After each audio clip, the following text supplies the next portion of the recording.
CAA NRC को challenge करने वाली अर्जी पर सुप्रीम कोर्ट ने मोदी हुकूमत को नोटिस भेजा है। अदालत ने इसके साथ ही इससे जुड़े सभी ज़ेर-ए-इल्तवा मामलों पर भी मरकज से जवाब देने को कहा है। इन कानून की आईनी हैसियत को चैलेंज करने वाली अर्जी जमत उलमा हिंद ने दाखिल की थी।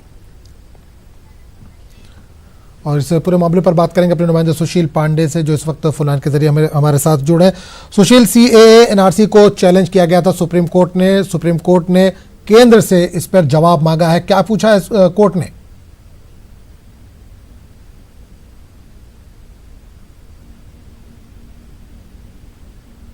सुशील, आप तक आवाज पहुंच रही है हमारी? शायद सुशील से हमारा राब्ता नहीं हो पाया है। आपको एक बार फिर बता दें कि CAA NRC को चैलेंज करने वाली अर्जी पर सुप्रीम कोर्ट ने मोदी हुकूमत को नोटिस भेजा है। अदालत ने इसके साथ ही इससे जुड़े सभी ज़ेर-ए-इल्तवा मामले पर भी मरकज से जवाब देने को कहा। इन कानून की आईनी हैसियत को चैलेंज करने वाली अर्जी जमत उलमा हिंद ने दाखिल की थी। तो सुशील हमारे साथ जुड़ गए। सुशील, CAA NRC को चैलेंज किया गया था सुप्रीम कोर्ट में, इस पर केंद्र से जवाब मांगा है कोर्ट ने, क्या कुछ पूछा है?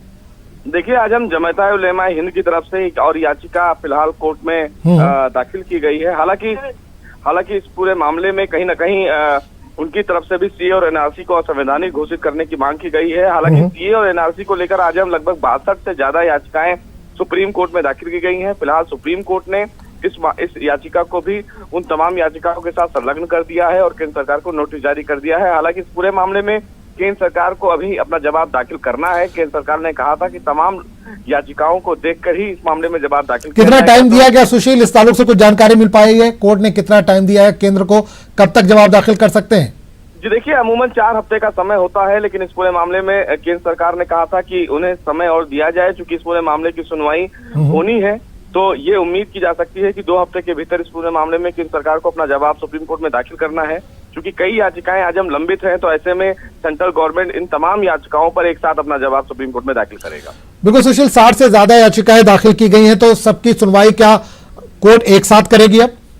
जी बिल्कुल, आज हम सभी याचिकाओं की सुनवाई एक साथ ही हो रही है और ये जो याचिका दाखिल की गई है उन तमाम याचिकाओं के साथ इसको जोड़ दिया गया है। ये जो नई याचिका जमत उलमा हिंद की तरफ से दाखिल की गई है? जी बिल्कुल, जी बिल्कुल। चलिए, बहुत बहुत शुक्रिया सुशील इस तमाम जानकारी के लिए।